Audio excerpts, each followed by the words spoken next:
সবাইকে জানাই শুভ সকাল স্কটল্যান্ডের এডিনবরা শহর থেকে। আজকের গল্পটা হতে চলেছে একটা চার্চকে নিয়ে। এই যে চার্চটা দেখছেন, এই চার্চটির নাম সেন্ট জাইলস ক্যাথেড্রাল।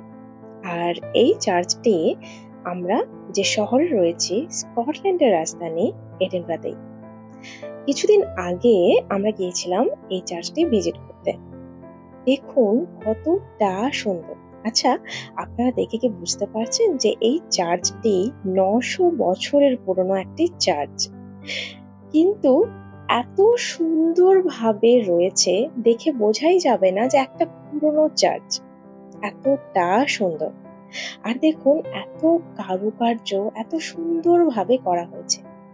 আমি প্রথমে ভিডিও নিইনি, জাস্ট চুপচাপ দেখছিলাম। তারপর ভাবলাম যে নেওয়া যাক, হয়তো আপনাদের সাথে